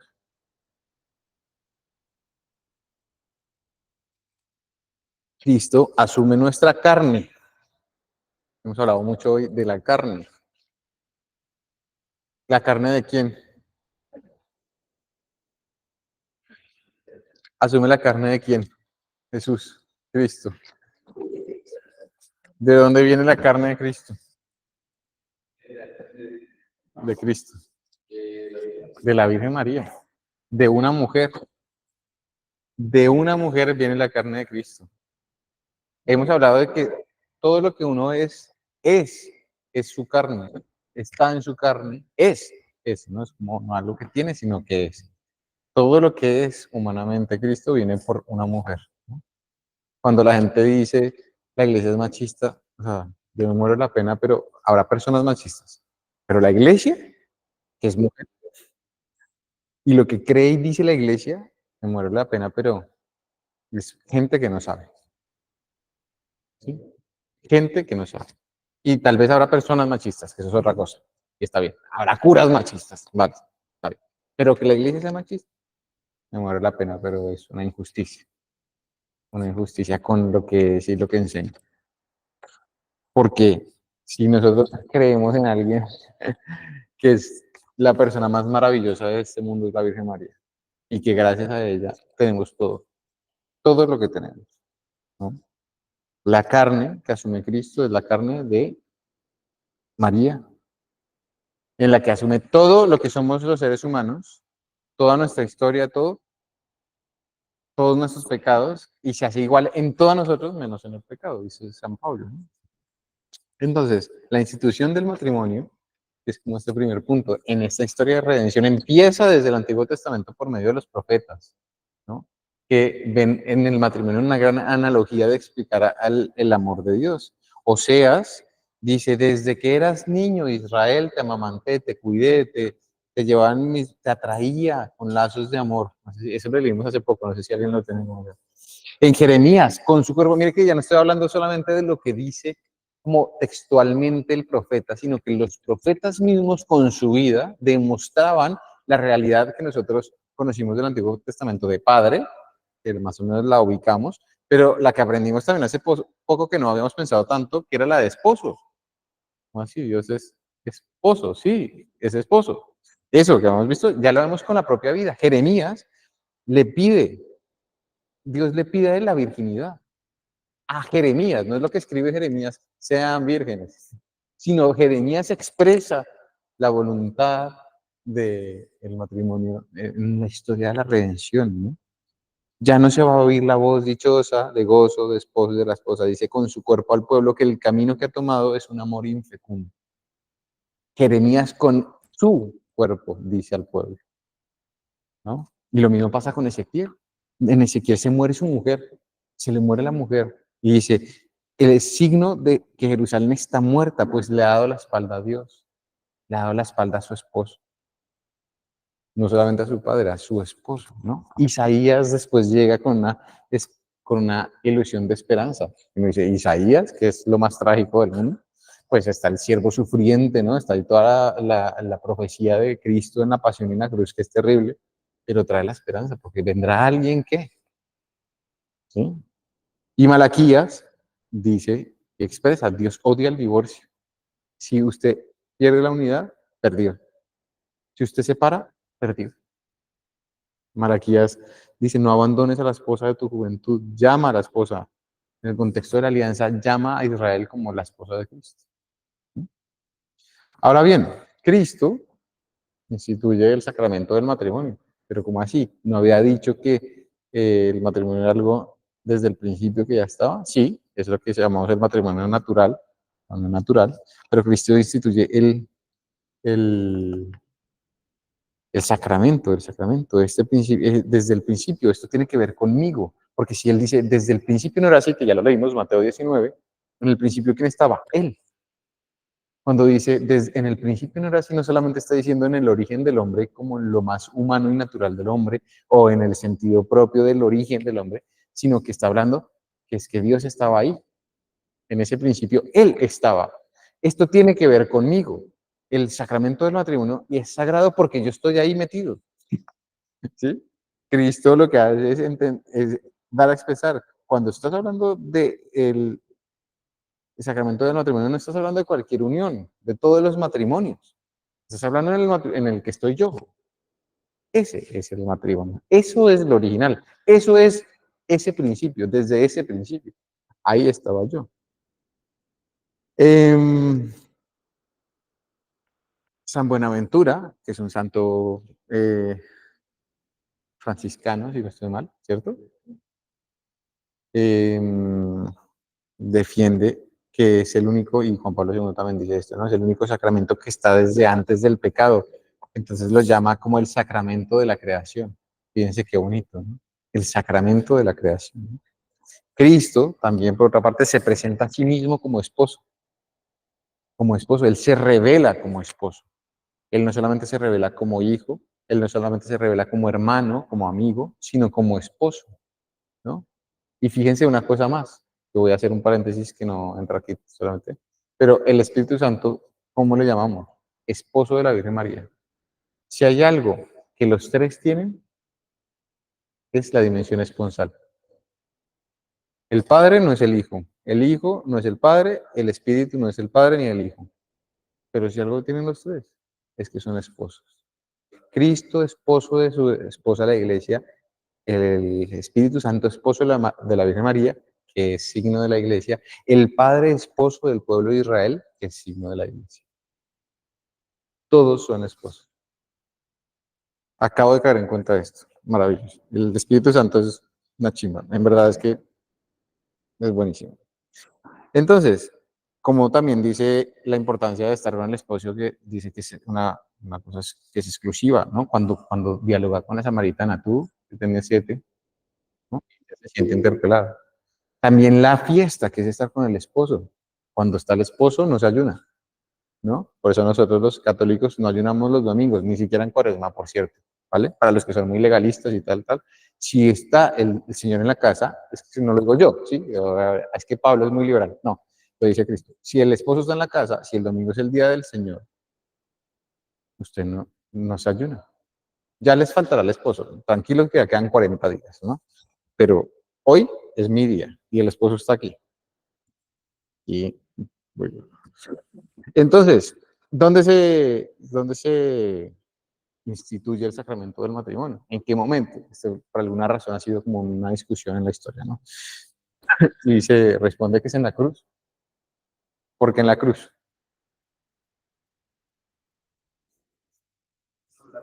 Porque es la donación total de mí mismo. Si el matrimonio es la entrega total, la lógica del don, el don total de mí, de lo que soy yo, ¿cuál fue la donación total de Cristo? La cruz. La entrega literalmente de su vida por su iglesia, por su esposa. La donación total. Y eso es lo que de alguna manera está llamado a hacer el sacerdote con la esposa. El esposo tiene que querer a su esposa como Cristo ama a su iglesia. Ojo, esposo, porque lo que usted tiene es mucho más pesado que cualquier cosa. Bueno, A ver, yo hoy estoy desatado, hoy estoy, mejor dicho, no, pero bueno. Entonces, pues, ¿cuál es la novedad que hay entonces en el sacramento? Pues la entrega.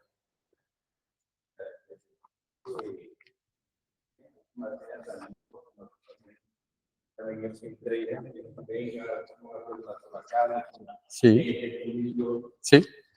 De hecho, lo que nos queda a nosotros como prenda de la alianza es la Eucaristía. Y la alianza nosotros,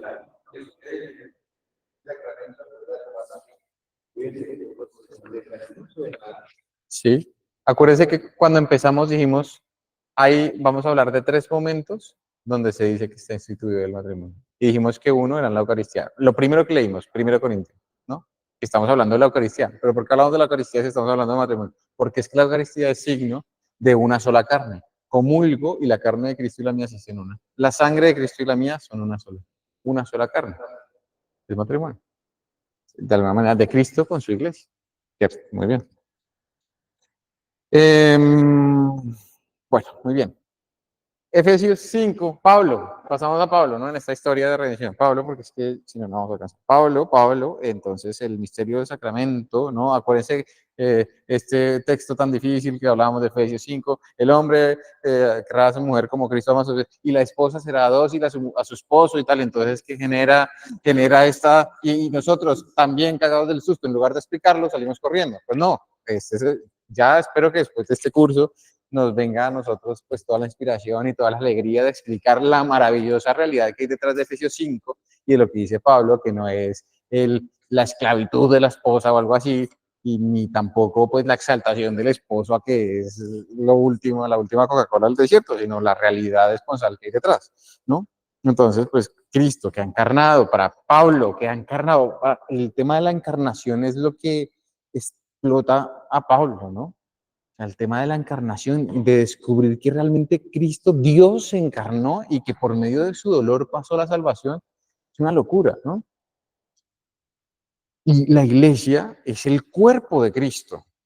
Y lo dice así, nosotros somos los miembros del cuerpo, no dice los miembros de la asamblea, los miembros como del grupo, los miembros afiliados de la iglesia, no, los miembros del cuerpo de Cristo, del cuerpo que se refiere a su esposa.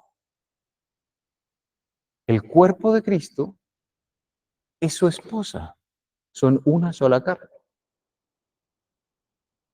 Sí, si es mi cuerpo, decimos que es el cuerpo de Cristo, pero al mismo tiempo es su esposa, quiere decir que ya sí o sí son una sola carne. Estamos hablando de lo mismo, de la misma persona, del mismo cuerpo de Cristo, del cual Él es cabeza y la iglesia son sus miembros, pero es uno solo. ¿Sí? Todo hombre y toda mujer que se amen verdaderamente están llevando a Cristo a los demás. Es lo que significa. Por eso el matrimonio tiene una realidad tan importante en nosotros. Cuando decimos que hay matrimonio, hay un misterio, como hablábamos antes, que refleja que desvela el amor de Dios a sus hijos, su creación.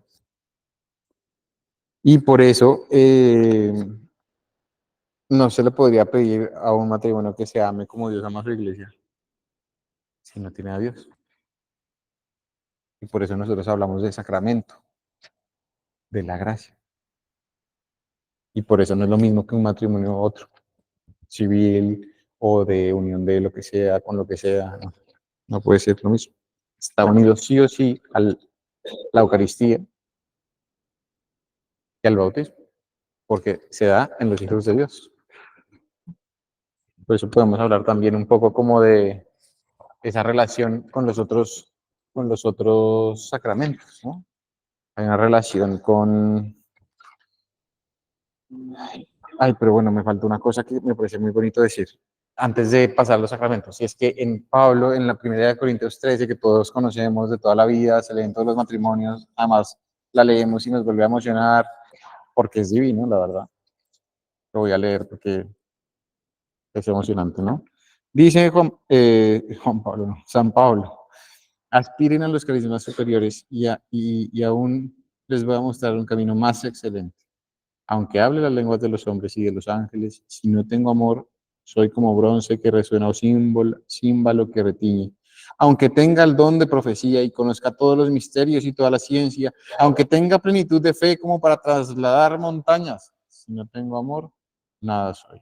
Aunque reparta todos mis bienes y entregue mi cuerpo a las llamas y sea mártir, ¿no? Es como, yo soy el héroe por Dios. Si no tengo caridad, si no tengo amor, no me aprovecha nada. Y después dice, el amor, el himno, ¿no? El himno a la caridad. El amor es paciente, el amor es amable, no es envidioso, no es jactancioso, no se engríe, es decoroso, no busca su interés, no se irrita. No toma en cuenta el mal, no se alegra de la injusticia, se alegra con la verdad. Todo lo excusa, todo lo cree, todo lo espera, todo lo soporta. El amor no acabará nunca. Si yo algún día me muero, no va a morir. Quisiera que ese fuera mi epitafio, ¿no? El amor nunca se acaba. El amor nunca va a acabar. Ahora, ¿qué es lo que descubre de alguna manera Pablo con esto? Que el amor es el nombre de qué? De Dios. ¿Cómo se llama Dios? Amor. Quiere decir que si usted cambia en el texto de San Pablo la palabra amor por Cristo,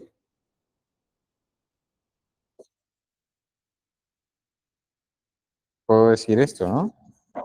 Cristo todo lo espera, Cristo es paciente, Cristo no se enfada, Cristo es amable, Cristo no es jactancioso, no se engríe, Cristo es decoroso, no busca su interés, no se irrita, Cristo no toma en cuenta el mal, no se alegra de la injusticia, Cristo se alegra de la verdad. Si yo tengo los conocimientos del mundo, la ciencia del mundo, aunque tenga fe para trasladar las montañas, si no tengo a Cristo, nada. La realidad esponsal que entiende Pablo es que si yo no estoy con Cristo, o sea, lo del amor, no es el amor como lo, no sé, el sentimiento, la rosa, el tal, el polvito, la mariposa, no, sino Cristo, la dimensión esponsal. Si yo no lo tengo a Él, nada soy. Y si ustedes matrimonios no lo tienen a Él, no está Dios en la fuente de su matrimonio, no es que no sean nada, pues, pero no irá a Pau en puerto. Y esto tenemos que vivirlo así. Y si alguno hoy en día necesita cuestionarse esto como matrimonio, como esposo, como esposa, si no lo están viendo juntos, si no lo ve uno y el otro no, pues que sea el momento de cuestionarse. Si en el centro de mi matrimonio no está Dios, nuestra como fuente, no está Cristo como esposo, no está el Espíritu Santo como gracia, es lo que le falta a mi matrimonio. Ahí hay una respuesta para ustedes y para todos los que ustedes acompañan. Finalmente, bueno, Gaudium et Spes 48 se los dejo. Y hay una realidad como de la significación del cuerpo, el significado, hemos hablado varias veces que es un término que le gusta a Juan Pablo II, significa, lleva a algo, lleva un signo de, ¿no? Tiene tres significados el cuerpo, como para cerrar un poco este tema del cuerpo del que hemos hablado tanto. Es el significado filial, el cuerpo nos hace entender que nuestra realidad esencial es que somos hijos, porque sí o sí todos somos hijos.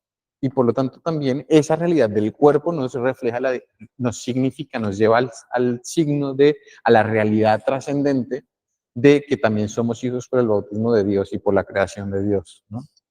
La realidad esponsal, somos esposos, el cuerpo nos refleja que somos esposos, todos somos esposos, tenemos una dimensión esponsal, esposos y esposas. Dimensión, en referencia a nuestra entrega de qué? De nosotros mismos, como Cristo en la cruz, el don de sí. Y tenemos, el cuerpo nos da otro significado que es el generativo, el creativo, en la capacidad divina de crear, de ser fecundos, no solo fértiles, sino fecundos, llevar el don a otro. Ahora bien, si todos estos fines, perdón, significados requieren el don, quiere decir que hay una tarea, porque acuérdense, Juan Pablo II explica esto. La diferencia del don y el regalo es que en el don hay una tarea. Todo esto que usted ya sabe, tiene que llevarlo y hacer que la otra persona lo experimente. Primero, ¿quién es? Ustedes. Segundo, ¿quién es? Sus hijos. Sus hijos. ¿Cuántos hijos no experimentan esto? De familias católicas. No estoy hablando de los paganos. De católicos, que son un don de Dios. No voy a predicar, pero es que, bueno. Hay una relación entonces del matrimonio, finalmente, ¿no? En esta institución con los demás sacramentos y se entiende en los 7 sacramentos nuestros, ¿no? Bueno, en el bautismo porque es la puerta para entrar en el cuerpo de Cristo, en la familia de Cristo, en la confirmación que es expansión de ese cuerpo a otros lugares, que se expande, que se llena, que madura el cuerpo, ¿no? Hablamos de la maduración. En la penitencia porque se regresa al estado del bautismo, ¿sí? Se regresa a ese estado de recuperar la presencia en el cuerpo de Cristo. En la unción de los enfermos, en el significado del cuerpo sufriente, que ahí también está Cristo, que ahí está el don de Dios, que ahí está la posibilidad de ofrecer, como hablábamos en la parte de la liturgia, ¿no? En el orden sacerdotal, pues que recuerda que es trascendente, que no es natural, pero que es sobrenatural. Y en pues el mismo matrimonio con la Eucaristía, donde Jesús, el cuerpo de Cristo, entra en nuestro cuerpo y se hace uno solo. Bueno, finalmente, habíamos hablado de la gramática del amor humano, estaba en el matrimonio. La gramática del sacramento en Cristo está en la gracia. Y vamos a terminar nuestro encuentro de hoy con esto, ¿no? En, en que el sacramento del matrimonio es un sacramento, aquí dice elemental, fundamental. Lo que San Buenaventura nos decía es como está desde los orígenes, quiere decir que es como previo a la creación o desde la creación, no como los otros, ¿no? Entonces, pues que tiene como este carisma, ¿no? O esta como dimensión especial, no sé cómo quiera decir. El sacramento tiene incluida la gracia, que no es simplemente como una cosa, como un carisma que como un adorno que tiene el matrimonio de la persona que está casada, sino que significa algo que hace parte de lo que ya es. Es decir, por ejemplo, cuando yo piso a alguien, uno no dice, oye, me pisaste el dedo anular del pie. No, uno dice, me pisaste. A mí. ¿Sí? No, pero no te pise a ti todo, ¿no? Pero uno dice, me pisaste a mí porque mi cuerpo es mío, yo, ¿no? Soy yo. La gracia de alguna manera es esto, no es como algo que tengo, como que una partecita de mí, no soy yo, está en mí todo. Mi cuerpo permite que esa gracia esté constantemente en mí y por eso podemos hablar de unas propiedades del, del matrimonio a la luz de Cristo, ¿no? Eh, porque Cristo entonces está en todo en mí y eso da una serie de propiedades a lo que soy yo entero, ¿no? En mi matrimonio, pues. Entonces, con la lectura de esto, pues habíamos hablado las propiedades que le da Cristo a la luz al matrimonio a la luz de Cristo es las que veíamos desde el principio. ¿Por qué desde el principio? Porque en el principio el que estaba era Él. Esas propiedades son dejar al hombre a su padre y a su madre, es decir, de alguna manera la previsión contra el incesto, tanto físico como espiritual. Físico en el sentido que es necesario ese despegarse, es humano no estar con el papá y la mamá en una relación sexual, pero además también hay que despegarse eh, no solamente físicamente, sino vivir su matrimonio. El matrimonio que tiene la suegra metida en la casa y eso, a veces hay situaciones en las que se requiere por necesidad, por tal, pero cuando usted confía más en su mamá que en su esposo, en su mamá o en su papá que en su esposa, hay un problema, porque no ha dejado, no se ha dejado al hombre a su padre y a su madre, por dejarla por el que es una sola carne. Entonces no se refiere simplemente como a la parte física, hay muchas familias que viven con la abuela, con el uno al otro y tal vez incluso pues se ha llevado también que es una buena relación y está bien, no trata que no se pueda, ¿no? Sino que si usted no ha dado este paso, ha vuelto a generar una especie de incesto espiritual, no es capaz de... Sí, exacto. Incluso a veces vive aparte de la mamá, pero no deja el vínculo que tiene que mantenerlo porque el vínculo es bueno y siempre será su mamá y su papá y hay que respetarlos y honrarlos y quererlos y amarlos. Pero, mejor dicho, yo creo que me entienden, no, no va a demorar más. No se deben mezclar los amores, no se deben mezclar los amores. Al final de todo esto, volvemos un poco a lo de San Agustín. Ordo amoris. Ordo amoris, el orden del amor. Como no se debe mezclar el amor de entre esposos e hijos, que no son el mismo, y que son, tienen que ir paralelos, pero no son lo mismo, pues no se debe mezclar tampoco el amor filial con el amor esponsal, es lo mismo. Otra de las propiedades a la luz de Cristo es la monogamia. Él dice, ¿no? Se unirá a su mujer, una, ¿no? Es la totalidad del amor, se le puede decirle solo a una persona, solo a un tú, no a muchos tú, porque entonces ese amor se está dividido, ¿no? Es todo o nada, ¿sí? Es todo o nada, solo tú. La totalidad está en una entrega total, no en una entrega parcial, justamente. Es que sería una incoherencia. Me entregó todo a ti, pero solo una parte. No existe. Simplemente es una contradicción, ¿no?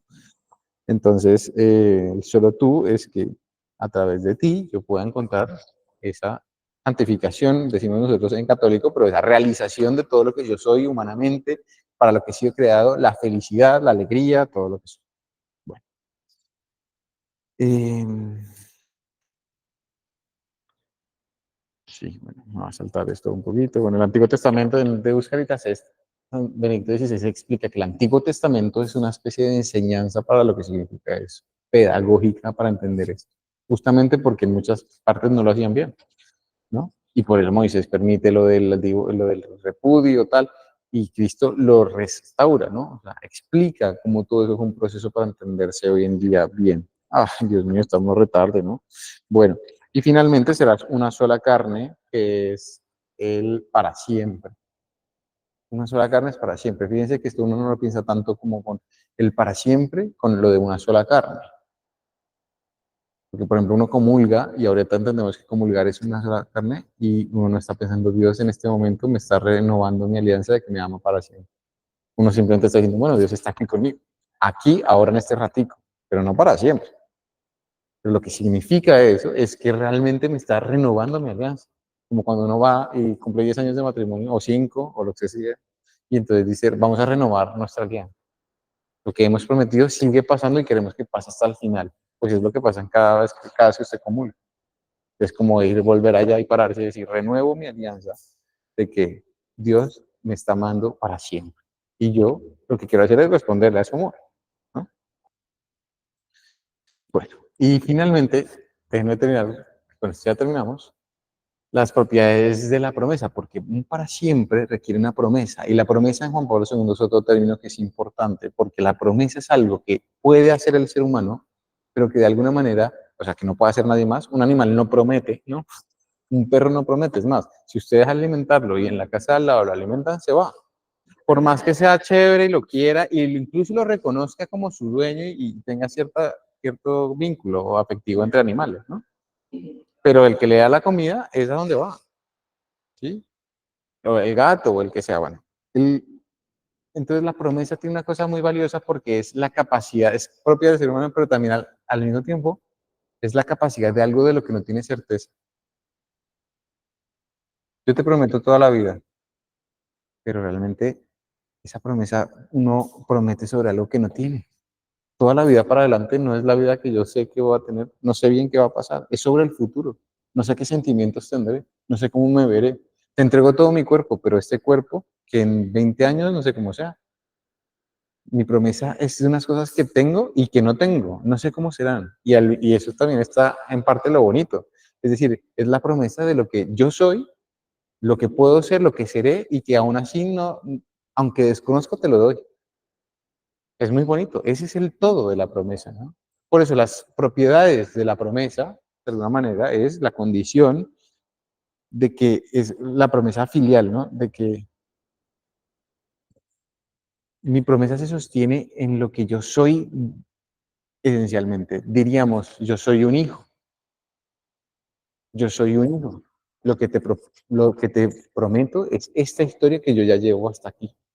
Todo lo que traigo, todo lo que soy. Mi promesa está con todo lo mío, lo que he venido haciendo hasta hoy. que soy hijo, que me ha pasado esto, que esta es mi historia, que tengo estos dolores, estas heridas, estos logros, estos sueños, mi historia completa, ¿no?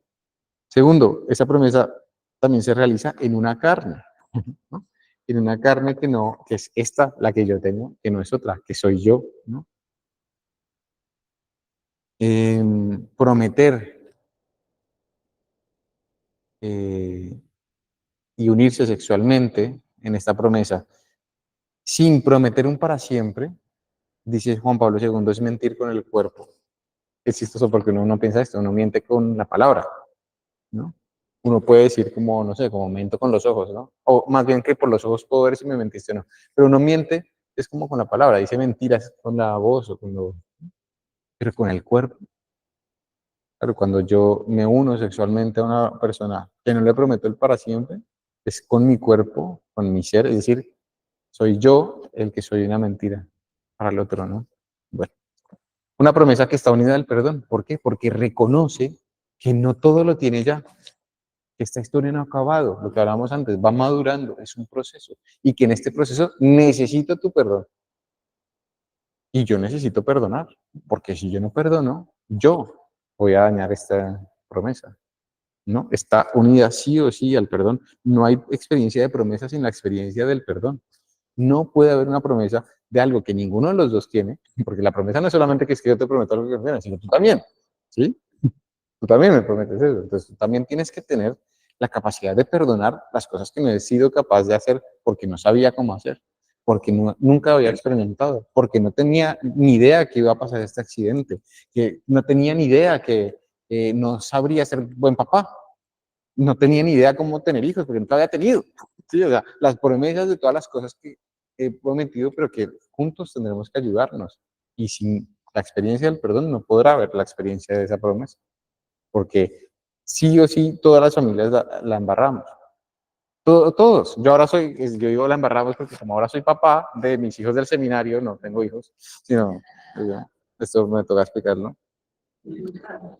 Entiendo lo que significa eso. Yo no tenía ni idea de lo que era realmente criar. Y eso que yo pensaba que era bueno con los jóvenes y tal. Pero esto es otra cosa. Y si no hay una experiencia de perdón, es imposible que yo les ayude de verdad. Porque yo mismo dañaré la promesa que tengo con ellos. El perdón permite, tiene una fuerza de regenerar el pasado, las cosas que han pasado. En cambio, la persona que se queda con el rencor de que esa conversación, eso que me dijiste, esa actitud, esa tal, es imposible regenerar, es imposible sanar.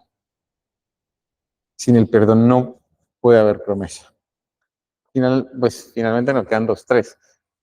La promesa, una de las propiedades es que tiene que tener una unidad de vida, ¿no? Nos une en el pasado, en nuestra historia juntos, se ancla en un recuerdo, ¿no? Porque nos conocimos, cómo fue, esas son como esas cosas bonitas y hay que volver a ese primer amor.